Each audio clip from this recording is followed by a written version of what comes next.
그렇습니다. 우리 하나님께서 우리와 늘 동행하십니다. 그 기쁨 가운데 거하시기 바랍니다. 오늘 우리에게 주시는 하나님의 말씀 보겠습니다. 우리 마태복음 6장 5절에서 8절까지 말씀입니다. 한 절씩 교독하고 우리 8절 함께 읽겠습니다. 5절에서 8절. 제가 6장 5절 먼저 읽겠습니다. 또 너희는 기도할 때에 외식하는 자와 같이 하지 말라. 그들은 사람에게 보이려고 회당과 큰 거리 어귀에 서서 기도하기를 좋아하느니라. 내가 진실로 너희에게 이르노니 그들은 자기 상을 이미 받았느니라. 너는 기도할 때에 내 골방에 들어가 문을 닫고 은밀한 중에 계신 내 아버지께 기도하라. 은밀한 중에 보시는 내 아버지께서 갚으시리라. 또 기도할 때에 이방인과 같이 중언부언하지 말라. 그들은 말을 많이 하여야 들으실 줄 생각하느니라. 그러므로 그들을 본받지 말라. 구하기 전에 너희에게 있어야 할 것을 하나님 너희 아버지께서 아시느니라. 아멘. 반갑습니다, 여러분들. 한 주 못 뵙고 2주 만에 뵙지만 너무 반갑고 감사합니다. 여러분들 많이 기도해 주셔서 한국 방문을 은혜롭게 잘 마치고 돌아왔습니다.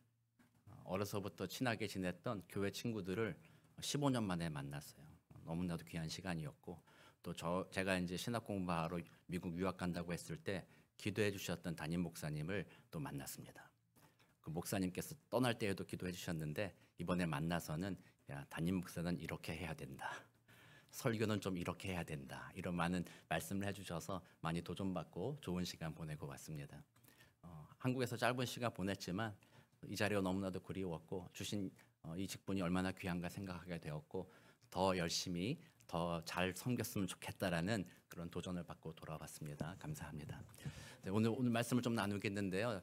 돌아오면서 제가 여러분들과 함께 주기도문에 대해서 한번 더 생각해 보면서 우리의 기도 또 우리의 신앙을 다시 점검해 보는 기회를 가졌으면 좋겠다라는 생각을 했습니다. 그래서 앞으로 몇 주 동안 주기도문으로서 우리가 좀 말씀을 좀 나누려고 합니다. 오늘 우리가 읽은 본문은 마태복음의 산상수훈이라고 얘기하죠. 예수님께서 산에 올라가 앉으셔서 여러 가지 교훈을 주셨다 해서 산상수훈이라고 하는데 그 내용 중에 담겨 있습니다. 주기도문을 말씀해 주시기 전에 바로 앞에서 그 기도의 전제가 이것이다. 이런 마음과 태도로서 기도하라라고 설명해 주시는 내용이 오늘 우리가 읽은 본문입니다.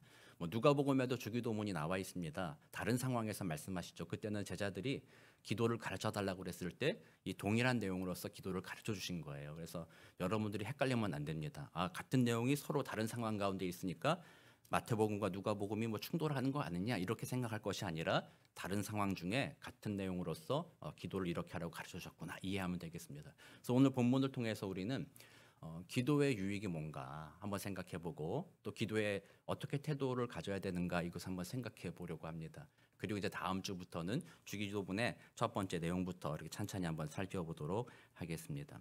오늘 본문 우리가 짧은 구절 읽었지만 반복되는 말들이 있습니다. 뭐가 있어요? 너희는 기도할 때라고 되어 있습니다. 이때 기도할 때라는 표현이 무슨 의미일까요? 내가 힘들고 어려워서 기도할 때 그때 이런 의미가 아니죠. 이 말의 전제는요. 평상시에 기도하라라는 말이 담겨 있는 거예요. 예수님께서도 평상시에 기도하셨고 우리들에게도 평상시에 기도하라라고 되어 있습니다. 여러분들 기도가 가장 힘들 때가 언제예요? 평상시가 기도하기가 가장 힘들 때예요. 내가 고난이 있고 어려움이 있고 힘든 시기가 있으면 그때는 기도하지 말라고 해도 기도하게 됩니다. 하나님 도와주십시오. 하나님만이 나의 도움이십니다. 그래서 어떤 목사님은 그렇게 말씀하시기도 해요.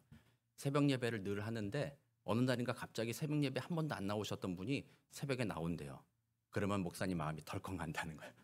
저분한테 또 무슨 문제가 생겼나 보다. 그래서 기도하러 나오셨구나. 그것처럼 고난과 어려움이 다가오면요. 아침 잠도 잃어버리는 거예요. 그래서 갈 데 없어가지고 기도라도 해야 되겠다. 기도하는 거죠. 그래서 고난이 있을 때는 기도가 가장 쉬울 수도 있어요. 그런데 그때 그 기도가 평상시에 준비되지 않는다면 그 기도는 상당히 왜곡된 기도를 할 가능성이 있어요. 제가 오늘 말씀 마지막에 그 얘기를 좀 하려고 합니다. 그래서 어떻게 보면 기도하기가 가장 힘든 시기가 평상시라는 거예요. 내 인생에 아무 문제 없을 때, 모든 것이 평안할 때, 가끔씩 제가 기도 제목이 뭐냐고 여쭤보면 내 인생에 아무 문제가 없기 때문에 기도할 게 없는데요. 기도 제목이 없는데요. 이렇게 말씀하시는 경우들도 있는 것을 볼 때 많은 분들이 왜 기도 안 하십니까? 기도가 어렵습니까? 물어보면 기도할 게 없어서 못합니다. 이렇게 말씀하시기도 하는 거죠. 그래서 기도를 어렵게 생각하기도 하고 기도하기를 힘들어하기도 하고. 그래서 예수님께서는 그럼에도 불구하고 말씀하시기를 평상시에 기도하라. 그리고 그렇게 평상시에 기도할 때에 이렇게 기도하라라고 얘기합니다. 오늘 제가 이제 기도에 대해서 전제를 얘기할 때 먼저 여러분들과 함께 생각해 볼 거는요. 하이델베르크 요리문답에서 기도에 대한 질문이 있어요. 한번 얘기해 보려고 해요. 하이델베르크 요리문답 하니까 어떤 분들이 지금 우리 교회 필수 양육과정 중에 하나로서 제가 이미 시작을 했고 앞으로도 여러분들 기회 되시면 함께 공부했으면 좋겠다라고 생각하는데요. 요리문답 하니까 교회에서 무슨 요리를 가르치십니까? 실제로 이렇게 질문하시는 분도 있는데 요리문답은 교리를 요약하였다. 그래서 요약한 교리다서 요리라고 얘기하는 것이고요. 그래서 교리문답이라고 말해도 문제는 없습니다. 그래서 문답이라고 말하는 것은 질문하고 거기에 대한 답변의 형식으로 되어 있기 때문에 문답이라고 얘기해요. 그래서 하이델베르크 요리문답이라는 건 하이델베르크라는 지역에서 신학자들이 모여서 우리들의 칼빈주의, 개혁주의 신앙에서 우리들의 믿는 바는 이것입니다라고 요약 정리한 것이 하이델베르크 요리문답입니다. 사실 한국 장로교는 스코틀랜드에서 시작된 종교 개혁의 뿌리를 두고 있기 때문에 웨스트민스터 요리문답에 더 대소요리문답에 더 관심을 많이 가지고 있고 중점을 두고 있지만 하이델베르크 요리문답도 동시에 그만큼 중요하게 받아들이고 있습니다. 하이델베르크 요리문답은 구성이 첫 번째는 인간의 비참함, 인간이 얼마나 비참한가. 2부는 어떻게 구원받는가의 문제고요. 3부에서 그렇다면 구원받은 백성이 어떻게 감사하게 살 수 있는가라는 내용을 다루는데 이 감사의 부분을 다룰 때 두 가지를 다룹니다. 첫 번째가 십계명이고 두 번째가 주기도문입니다. 참 놀랍지 않습니까? 여러분들은 이걸 거꾸로 알고 있었을 거예요. 십계명과 주기도문은 감사 생활이 아니라 우리가 지켜야 할 어떤 의무다라고 생각할 수 있었는데 하이델베르크는 그것을 아니다. 감사 생활의 가장 핵심은 바로 십계명과 주기도문이다라고 이야기하고 있는 거예요. 그래서 오늘 제가 먼저 하이델베르크 116문의 기도에 대한 내용을 살펴보면서 기도의 유익, 기도의 필요성 이것을 한번 여러분들과 먼저 생각해 보려고 해요. 116문의 질문은 이것입니다. 왜 그리스도인들은 기도해야 합니까? 왜 기도해야 되냐고 물어보는 거죠. 답변은 기도가 하나님께서 요구하시는 감사의 삶 중에서 가장 중요한 부분이기 때문입니다. 그리고 하나님께서는 그의 은혜와 성령을 주시기를 그러한 은사를 위해서 지속적으로 기도하고 마음으로 아파하는 이들에게 그리고 그것에 감사하는 이들에게만 주시기 때문입니다. 라고 되어 있습니다. 두 가지 이유가 있어요. 여기서 말하는. 첫 번째는 감사하는 삶 중에 중요한 부분입니다. 두 번째는 우리들 그리스도인들이 은혜를 누리기 위해서는 기도하는 자만이 은혜의 약속으로 성령을 주신다고 약속해 주셨기 때문입니다. 라고 이야기합니다. 저는 오늘 그 첫 번째 이유를 살펴보려고 해요. 기도가 감사하는 삶 중에 중요한 것이래요. 왜 그럴까요? 첫 번째 의미는 그겁니다. 여러분들께 어떤 좋은 선물을 받았거나 감사한 일이 생긴다면 여러분은 어떻게 반응해야 돼요? 받고 오케이? 이렇게 하는 건 아니잖아요. 받으면 어떻게 해야 됩니까? 분명하게 입으로 얘기해야죠. 감사합니다. 이렇게 얘기해야 되겠죠. 그래서 첫 번째 기도가 감사 생활 중에 중요하다는 것은 기도를 통해서 하나님이 내게 베풀어 주신 은혜에 대해 감사하다라고 나의 말로서 되돌려 드리는 것이기 때문에 기도는 중요하다라는 거예요. 여러분들도 감사할 때는 말로 표현해야 됩니다. 여러분들의 삶을 돌아보면서 감사하는 일들이 생긴다 그러면 말로써 옆에 있는 사람에게도 표현하고 하나님에게도 표현해야 됩니다. 근데 그것만으로는 조금 얄팍합니다. 예수 그리스도로 말미암아 내가 구원받았다, 하나님의 자녀가 되었다라는 것을 입으로써 그냥 감사하고 산다. 그런 것은 조금 얄팍합니다. 그래서 오늘 본문에서 좀 더 깊이 들어가 보면 그럼 감사하는 삶 중에서 기도의 의미가 뭐냐? 단지 입술로만 고백하는 것이냐 생각해 봤을 때 거기까지는 아니다. 더 나아가야 된다라고 볼 수 있어요. 예를 들면 이럴 수 있습니다. 여러분들께 어떤 분이 아주 좋은 선물을 줬어요. 선물을 받았습니다. 받을 때 어떻게 해요? 감사합니다 얘기하죠. 그리고 나서 집에 왔습니다. 와서 에이 뭐 이런 걸 줬어. 필요도 없어. 던져버려. 그거를 가지고 어디다 처박아 놨어요. 그렇게 되면은 감사하는 삶이에요, 아니에요? 감사하는 삶이 아니잖아요. 마찬가지로 기도라는 건 바로 그겁니다. 감사합니다 표현할 때 예수님이 우리에게 가져다 주신 선물이 있어요. 그 선물이 뭡니까? 우리가 죄인 되었을 때 예수 그리스도의 십자가의 보혈로 하나님과 우리 사이가 원수되었지만 그 막힌 담을 허물어 주신 거잖아요. 하나님의 자녀가 되는 권세를 주셨다라는 것이 은혜의 복음의 선물입니다. 우리는 그 복음을 듣고 입술로서 기도하며 나 같은 죄인 구원하여 주시니 감사합니다라고 말합니다. 그러나 그것으로 끝나는 것이 아니라 그 주어진 선물을 내 삶 속에서 누리며 살아가는 것이야말로 감사하는 삶이 되는 거죠. 그래서 누리며 살아간다라고 하는 것이 무슨 의미이겠어요? 하나님과 우리 사이를 교제하게 만든 은혜의 선물에 대해 감사하는 것이기 때문에 하나님과 교제하는 삶을 살아가는 것, 그것이 감사하는 삶이다라고 말할 수가 있는 거예요. 그런 의미에서 그리스도인 예수로 말미암아 구원받았다고 말하면서도 삶의 자리에서 기도하지 않는다라고 한다면 하나님 앞에 감사하는 삶이 아니라는 거예요. 교회 나와서 일주일 중에 주일날 나와서 다만 그 순간 예배하고 기도하면서 감사합니다 한마디 하고 집에 돌아가서는 그것과 아무 상관없이 하나님과 교제하지도 않고 아무런 상관없이 지낸다고 한다면 아까 좋은 선물을 받고도 감사합니다는 말했지만 삶의 자리에서 내팽개쳐버린 것 같이 주님 앞에 전혀 감사하는 삶이 되지 않는다라는 것. 그래서 매일의 삶의 자리에서 주님과 교제하는 것이야말로 감사하는 삶이다라는 거예요. 예수님이 이루어진 것을 누리는 삶이 감사하는 삶이라는 거예요. 그래서 세상의 다른 사람들, 예수를 모르는 사람들은 하나님 앞에 나가 기도할 줄을 몰라요. 교제할 줄을 모르는 거죠. 다만 다른 이방 민족들과 같이 그냥 내가 필요할 때 또는 의무감으로 이거 기도 안 하면 나 망할 것 같고 기도 안 하면 하나님이 화낼 것 같아서 기도한다는 의무감으로만 기도한다거나 혹은 내게 뭔가 도움이 필요할 때만 기도하는 그런 태도로 기도하는 것이 아니라 기도는 하나님이 나를 구원해 주신 그 은혜, 예수님께서 나와 하나님의 사이에 관계를 회복시켜 주신 그 은혜에 감사여서 그것을 누리며 살아가는 것이야말로 기도라는 거죠. 그러므로 여러분들의 삶 속에서 기도가 없다면, 신앙생활 중에 여러분들의 기도가 없다면 감사하는 삶이 아니라고 말하는 겁니다. 진정한 복음을 알지 못한다는 겁니다. 예수님이 이루어 주신 그 은혜들을 잘 알지 못한다라는 것입니다. 그래서 여러분들의 영적인 삶을 점검해 볼 때 내가 하나님 앞에 주님의 백성으로 산다고 했을 때 다른 것 점검하는 것보다 첫 번째로 점검해 보는 것이 내가 기도하는가입니다. 주일날 여러분들이 예배 자리에 나온다, 일주일에 한 번 예배 자리에 나오는 것으로 내가 하나님 앞에 모든 것을 다 했다라고 생각하지 마시고요. 이 자리에 나온 다음 일주일의 나의 삶 속에서 내가 기도하고 있는가 그것을 점검해 봐야 되는 것입니다. 만약에 그렇지 않다면 주님 앞에 감사하는 삶이 아닙니다. 감사하지 못하는 이유는 하나님의 은혜를 깊이 깨달았지 못했고 내 삶에 적용해 보지 못했기 때문에 감사하지 못했다라고 말할 수 있는 것입니다. 그러므로 이번 한 주간 우리 다시 한번 생각해 봐야 돼요. 내게 주신 은혜가 하나님과 나 사이를 연결해 주신 예수 그리스도의 은혜구나. 그것을 기억하면서 얼마나 큰 선물인가. 전능하신 하나님이 나의 아버지가 되게 하셨으니 얼마나 큰 선물인가. 그런 마음으로 여러분들의 일상의 삶에서 기도가 회복되시기를 주의 이름으로 축원합니다.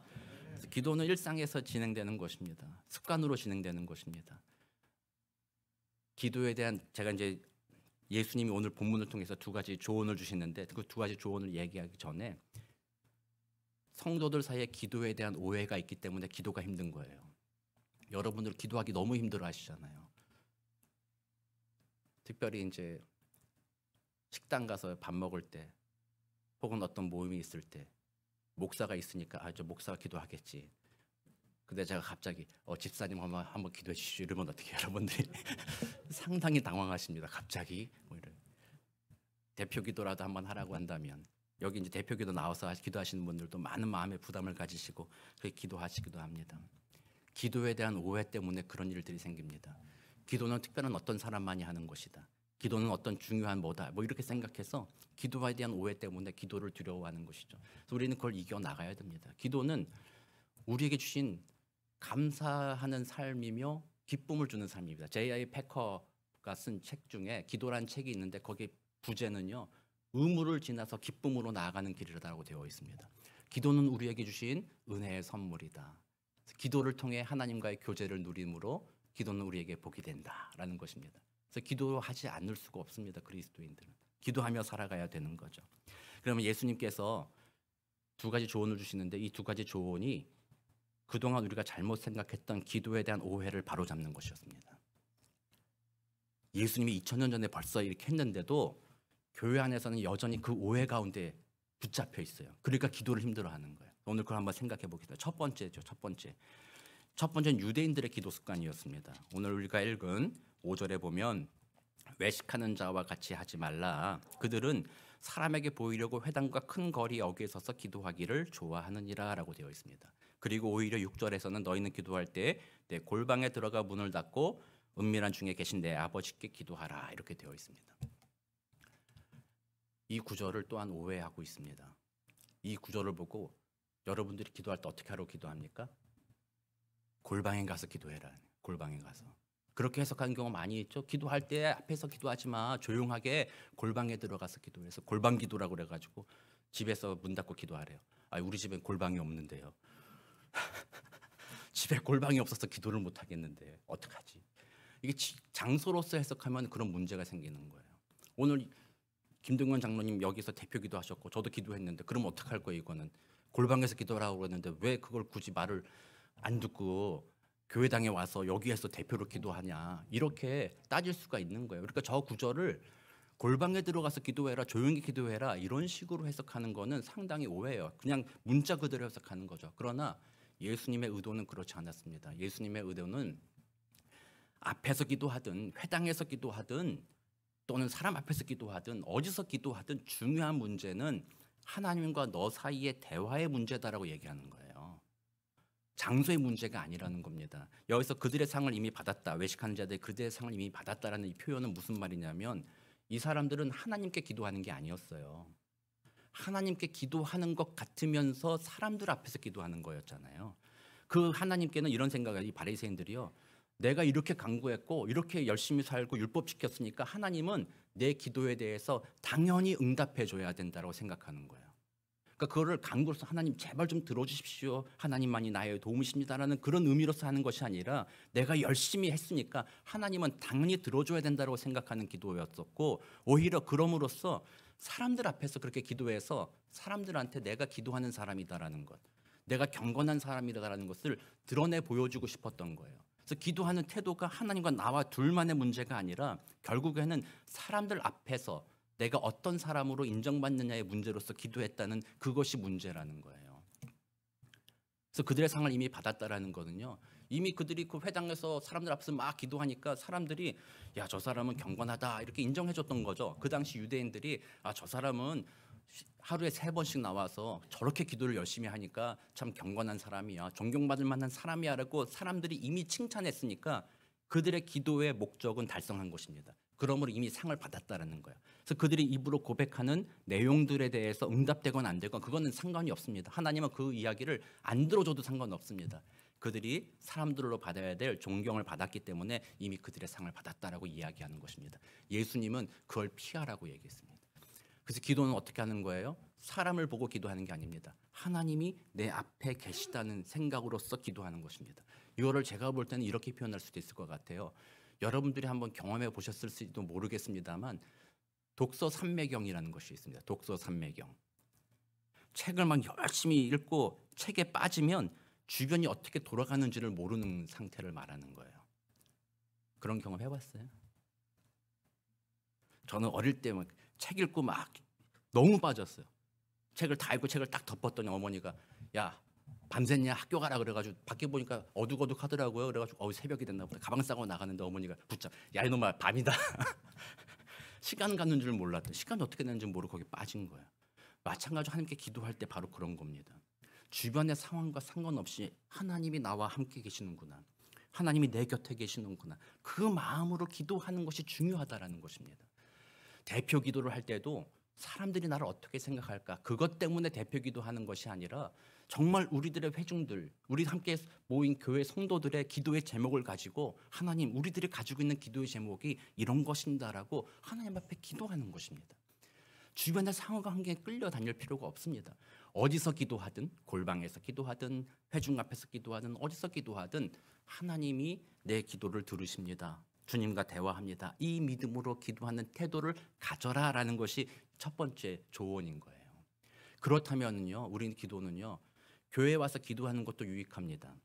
새벽 예배 때 나와서 기도하는 것도 유익합니다. 왜냐하면 세상의 일들을 접고 이곳에 나와서 주님과 좀 더 깊이 집중하여서 기도할 수 있기 때문에 그것도 유익합니다만 여러분들이 꼭 교회 나와서 기도해야지만 기도하는 것은 아니라는 것이에요. 여러분들이 그렇게 착각하면 안 돼요. 교회가 그렇게 만들어 버리면 안 돼요. 마치 특별 새벽 기도회라든지 특별 무슨 기도회, 뭐뭐뭐 기도회 이렇게 해가지고 거기에 나와서 기도해야지만 기도하는 사람인 것처럼 잘못 인도했어요. 그런 시간들은요, 더 평소에도 기도할 수 있도록 훈련하기 위한 기회일 뿐이지 그것만이 기도 생활이다라고 하는 것은 착각인 것입니다. 그런 때도 기도하지만 또 여러분들은 매일의 일상의 생활 속에서 하나님을 기대하며 기도하는 것입니다. 우리들의 믿음은 바로 그것입니다. 하나님은 우리 곁에 계시다는 것입니다. 하나님은 멀리 계신 분이 아니시요 날마다 우리와 함께 계시는 분이시다라는 것입니다.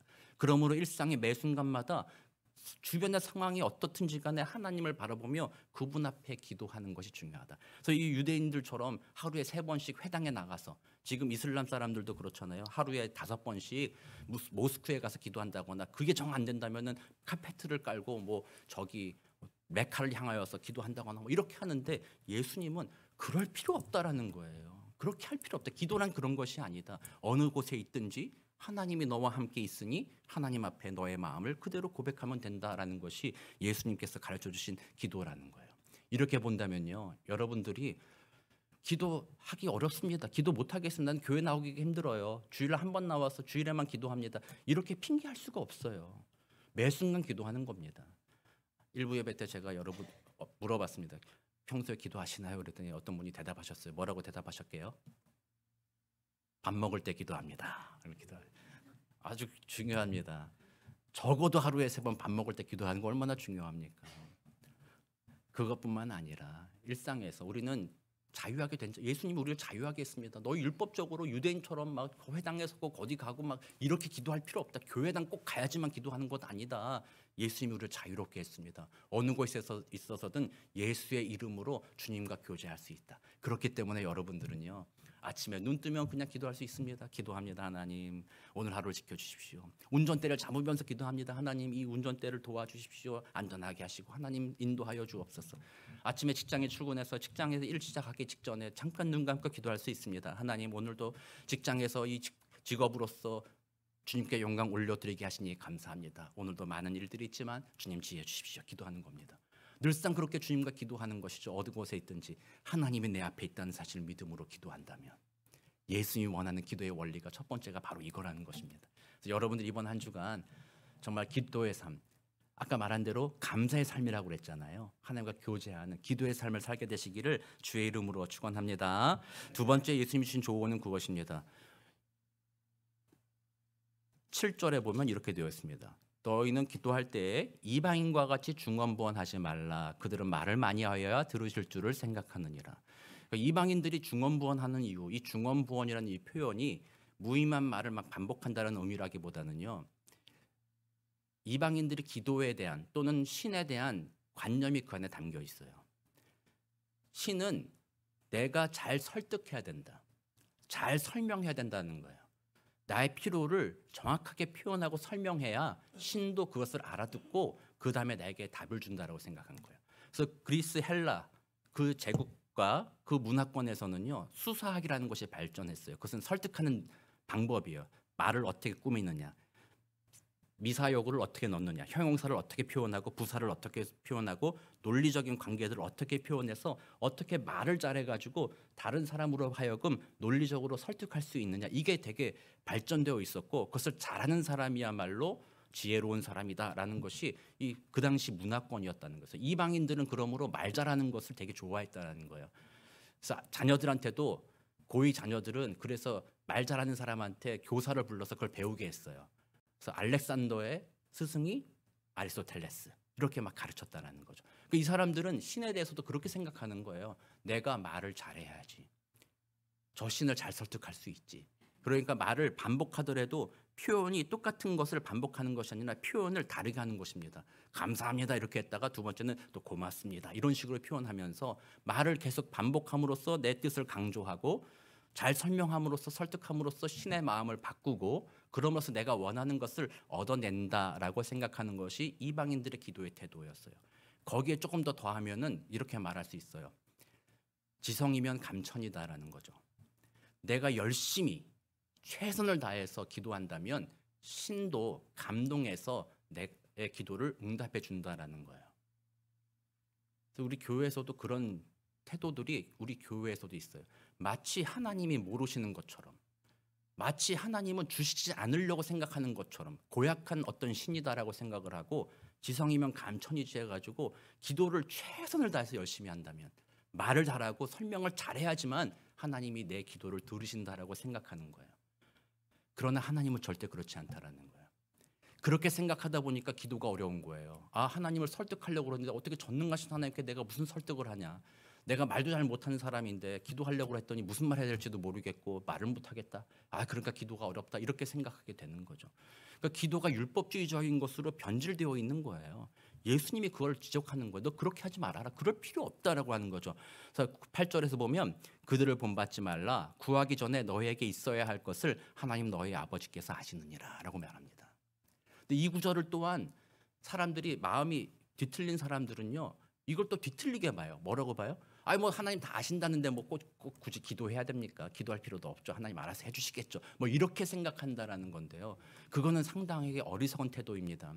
하나님이 우리를 인격적으로 대해주시는 거예요. 하나님은 그냥 넌 가만히 있어. 가만히 있으면 내가 알아서 다 해줄게. 이게 아니라 나는 너와 파트너로 일하고 싶다. 너의 기도를 듣고 내가 거기에 따라서 내가 움직인다. 그래서 내가 일하는 것이지만 마치 너의 기도를 듣고 일하는 것처럼 내가 행동하겠다라고 하시면서 우리들의 자존감을 세워주시고 우리를 인격적으로 만나주시는 분이 하나님이에요. 그러므로 이 본문을 가지고 기도하지 말아야 된다고 생각하는 것은 상당히 어리석은 것이고 자기 자신을 너무 비하하는 태도예요. 이해가 되시는 거죠? 네.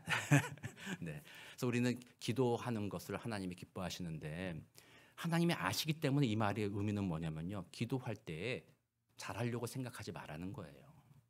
그런 부담을 버려라는 거예요. 이 당시에 유대인들은요. 회당 앞에서 기도하니까 잘해야 됐어요. 뭐 기도문이 주제가 18개였어요. 이 당시에는 17개였는데 나중에 한 개가 더 붙었어요. 18개 주제에 대해서 각각 한 10줄 정도 되는 기도문이 다 있었어요. 그래서 아침, 저녁 하루에 3번을 그 18개 기도문들을 쭉쭉 외우는 거예요. 빨리 외우는 사람은 한 5분 만에 끝냈고요. 보통 쭉쭉 읽으면 한 10분 만에 끝난다고 해요. 그러니까 그거를 다 정확하게 얘기를 해야지만 사람들한테 아, 저 사람은 잘 외우고 있구나, 기도 잘하는구나 이렇게 생각하는 그런 부담이 있었다라는 거예요. 그래서 중간에 하다가 하늘에 계신 우리 아버지여, 그다음 뭐 했지? 그다음 뭐 했지? 이러면은 그것도 몰라 이렇게. 그 당시 사람이 그랬대. 그러니까 부담이 되는 거예요. 가끔 저도 그래요. 여러분들 앞에서 사도신경 할 때도 주기도문 할 때도 앞에서 하잖아요. 여러분들도 경험해 보셔야 돼요. 거기 앉아서 하면은 잘 외워져요. 여기 앞에 나와서 하다 보면은 가끔 헷갈려요. 갑자기 긴장되니까 말이 막 버벅대잖아요. 그러면 어떤 분들은 목사가 돼가지고 사도신경도 못 외우고 주기도문도 못 외우고 뭐 이렇게 하시는 분들이 있단 말이에요. 그러니까 이렇게 말을 잘해야 된다라는 그런 생각을 가지고 있기 때문에 그러는 거라는 거예요. 그러니까 긴장되고 부담된다라는 건데 예수님이 말씀하시기를 야, 그럴 필요 하나도 없다라는 거예요. 기도에 대해 부담 가질 필요 없어. 편하게 해, 편하게. 가끔은 제가 여러분들 신방 가가지고 기도하잖아요. 식탁 놓고 이제 신방 가서 여러분들 위해서 기도합니다. 기도할 때도 얼마나 긴장되는지 몰라요. 혹시 내가 빼먹은 기도가 없지 않을까? 이 집에 가정에 자녀들이 둘이 있는데 아들 딸인가 딸이 둘인가? 혹시라도 내가 아들 딸 기도해야 되는데 따님 2명을 이렇게 기도한 건 아닌가? 또 혹시라도 빼먹은 거 아닌가? 그래서 기도를 막 긴장하면서 기도하잖아요. 그리고 나서 기도 끝나고 나서 예수님의 이름으로 기도합니다. 아멘 하고 나면은 갑자기 생각나. 아, 기도 제목 뭐 하나 빼먹었네. 갑자기 생각나. 근데 그렇게 걱정할 필요가 없다라는 거예요. 하나님은 다 아신다라는 거예요. 편하게 하라는 게 편하게. 그래서 이번에 제가 아까 말씀드린 대로 한국을 방문해서 우리 그 담임 목사님 만났다고 했잖아요. 담임 목사님 이제 주일날 아침에 예배하기 전에 이제 잠깐 만나서 이제 대화 나누셨는데 한번 기도합시다 이러시더라고요. 그래서 목사님이 또 기도해 주시니 감사합니다. 기도가 너무 짧아. 근데 하나님 감사합니다. 우리 이승영 목사 토렌 선한 목적의 담임 목사 맡고 있습니다. 잘 감당하게 하옵소서. 예수님의 이름으로 기도합니다. 좀 이렇게 멀리서 오랜만에 왔는데 좀 길도 좀 길게 해주시면 안 되나. 그때는 예배 시작 전이니까 짧게 이해했습니다. 별도로 밥 먹자고 그래가지고 화요일 점심에 이렇게 밥을 먹었습니다. 식탁에 앉았습니다. 시간이 좀 여유 있잖아요. 기도 많이 해주실 줄 알았어요. 또 기도해. 하나님 감사합니다. 맛있는 음식 주셔서 감사합니다. 먹고 강건케 하옵소서. 사랑의 교제가 있게 없어서 예수님의 이름으로 기도합니다. 아멘. 끝났어. 목사님 그래도 제가 왔는데 좀 축복기도 해주시고 좀 이렇게 해주시면 좋겠지 않겠습니까? 했는데 보니까 그게 맞는 것 같아요. 굳이 다 일일이 고백할 필요는 없다. 하나님이 다 하신다. 그러니 기도에 얽매이지 마라. 자유롭게 해라. 여러분들도 기도할 때 자꾸 얽매니까 기도 못하는 거예요. 기도하려면 이거 해야지 저거 해야지. 여러분들 기도에 5손가락 들어보셨어요? 하나님 아버지 부릅니다. 하나님 아버지 감사합니다. 용서해 주세요. 그 다음 필요한 거 주세요. 마지막 예수님 이름으로 기도합니다. 이게 기도의 5손가락이에요. 자, 외우세요. 제가 어릴 때 그렇게 배웠단 말이에요. 기도할 때 그 순서로 기도하는 거예요. 여러분들도 대표 기도하시는 장로님들 기도를 보면 대부분 그 순서로 해요. 하나님을 부릅니다. 그래서 은혜가 막 충만할 때는 하나님을 그냥 안 부르죠. 사랑과 은혜가 풍성하시며 자유가 넘치시며 뭐 하시며 미사역을 막 붙여요. 그래서 하나님 부르는 데만 5분 걸려. 사실 이 당시 유대인들이 그렇게 로마 그리스 문화가 그랬어요. 대단한 사람 부를 때는요, 그냥 한두 줄 부르는 게 아니었어요. 황제를 부를 때도요, 그냥 황제님이 위대한 황제가 아니었어요. 한 페이지를 불렀어요. 누구누구의 아버지시며 누구누구의 자녀이시며 누구누구이시며 어쩌고저쩌고 막 붙이는 거예요. 그래서 막 미사역을 막 붙여가는 거. 그게 이제 그들의 기도 제목이었어요. 5 기도 제목이 있는데 이거를 맨날 얽매이는 거예요. 이렇게 기도해야지. 그래가지고 하나님 아버지 불렀다가 감사합니다 빼먹고 용서해 주셨다. 두 번째 감사합니다인데 감사합니다 빼먹었는데 다시 하나님 아버지 감사합니다 용서해 주세요. 뭐 이렇게 예수님이 하신 말씀은요, 거기에 얽매이지는 말아라는 거예요. 자유롭게 기도해라. 하나님은 너에게 있어야 할 것을 다 하신다. 그렇다면은 기도의 중요한 목적이 뭐냐는 거예요. 내가 원하는 것을 하나님 앞에 설득하고 받아내는 것이 기도냐? 아니다라는 거예요. 예수님의 말씀은. 결국 예수님은 기도를 통해서 하나님 앞에 감사하며 그분과 교제하는 것이 중요하다라는 거예요. 내가 하나님과 함께 있습니다라는 것을 주님 앞에 고백하기도 하고 기도를 통해서 하나님이 나와 함께 있다는 것을 확인하기도 하는 것이 바로 기도라는 거예요. 그래서 그리스도인들에게 이 기도는요, 그러므로 의무감이 아니에요. 기쁨의 통로라는 거예요. 오늘도 기도하는 겁니다. 아침에 직장 나가서 하나님 오늘도 나의 삶을 주관하옵소서 기도하며 하루를 시작하게 된다면 하나님이 오늘도 그 책상 앞에 나와 동행하신다는 그 믿음 때문에 오늘의 일들의 마음의 안식을 얻을 수 있어요. 마음의 평안을 누릴 수가 있게 된다는 것입니다. 예수님이 원하는 기도는 바로 그런 것이었어요. 기도를 짐으로 여기지 말라. 기도는 하나님과 교제하는 기쁨의 통로다. 하나님의 능력을 힘입는 길이다. 편안하게 기도해라. 형식 중요하지 않다. 때때로 어떤 분이 이래. 기도 다 끝냈는데 마지막에 이렇게 해 주시옵소서. 아멘. 끝냈어. 큰일 났다. 예수님의 이름으로 기도 안 했네.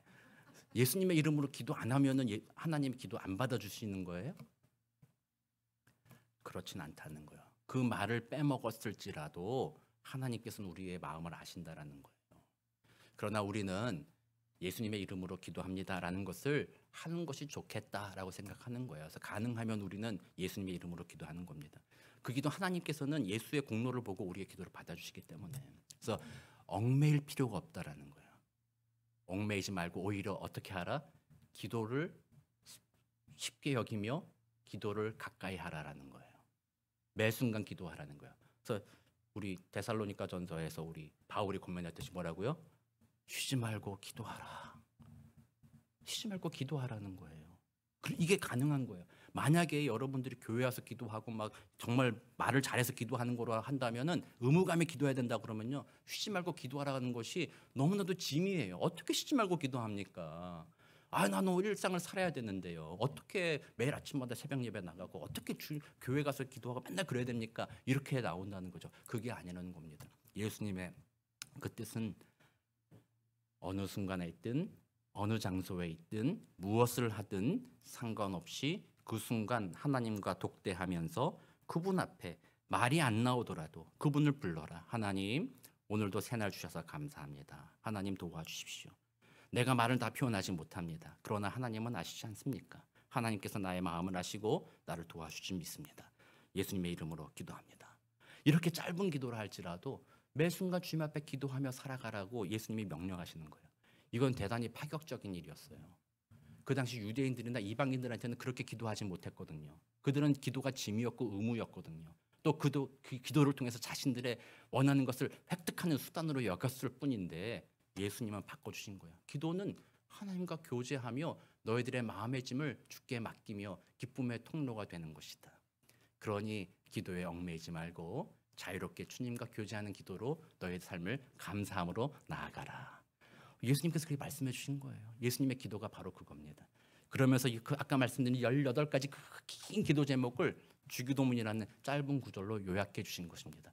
혹시 너희들이 자유롭게 기도할 수 있지만 그러나 너희들의 기도할 바를 요 정도 기준을 기억하여서 요 정도는 하는 것이 좋지 않겠느냐. 너희들의 유익을 위하여 내가 이 주기도문을 알려주겠다라고 말씀해 주시는 거예요. 그래서 우리는 이번 한 주간 여러분들의 삶이 기도하는 삶이 되기를 원합니다. 그것이 주님께 감사하는 삶입니다. 그것이 그리스도인들의 세상 속에서 빛과 소금으로 살아간다. 많은 부분 빛과 소금으로 살아간다는 것이 세상 속에서 윤리적으로 도덕적으로 선하게 살아간다는 것을 의미하기도 합니다만 그것을 더 넘어서 그것보다 그 위에 있는 것은 바로 기도하는 삶이라는 거예요. 매 순간 기도하는 겁니다. 운전할 때 기도하고 장 볼 때도 기도하고 누구 만날 때도 기도하고 일을 시작할 때마다 기도하고 아침에 일어나서도 기도하고 운동하면서도 기도하고 밤에 잠자기 전에도 기도하고 굳이 시간을 많이 내서 기도할 필요는 없습니다. 교회 와서 기도하는 것, 이번 주 토요일 우리 정교인 새벽 예배입니다. 그런 것들, 목요 중보기도 모임, 새벽기도 모임 나와서 기도하는 것 너무나도 귀한 일입니다. 할 수만 있다면 그렇게 하는 것은 중요한 일입니다. 그러나 그것 이외에도 여러분들의 삶에서 늘 주님과 동행하는 기도. 저는 여러분들이 만약에 그렇게 기도로 산다면 삶이 분명하게 바뀔 거라고 생각합니다. 매일의 삶의 순간에서 하나님의 임재를 경험하고 그분과 교제하며 하루를 산다면 분명히 하나님의 능력이 우리들의 삶에 나타나게 될 것입니다. 우리는 안식을 누리며 평강을 누리게 될 것입니다. 그럼으로써 우리가 세상에 빛이 되고 소금이 될 것이라고 저는 확신합니다. 그래서 이번 한 주간부터 예수님이 말씀해 주신 대로 기도는 감사의 표현이다. 기도는 우리에게 쉼이 된다. 기도함으로 능력 얻어라. 기도의 짐을 짓지 마라.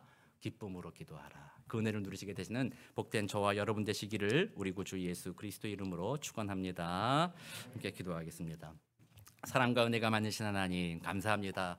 그렇습니다. 하나님은 우리의 아버지가 되십니다. 우리에게 있어야 될 것을 다 알고 계시는 분이십니다. 그러므로 이번 한 주간 그 하나님 앞에 진실된 교제로 나아가게 되기 원합니다. 우리의 삶의 모든 자리에서 주님과 대화하며 주님의 은혜를 구하고 주님의 임재를 구하고 그 능력을 경험하는 기도의 사람으로 한 주 승리할 수 있도록 주님 도와 주옵소서. 감사드리며 살아계신 우리 구주 예수 그리스도의 이름으로 기도드립니다. 아멘.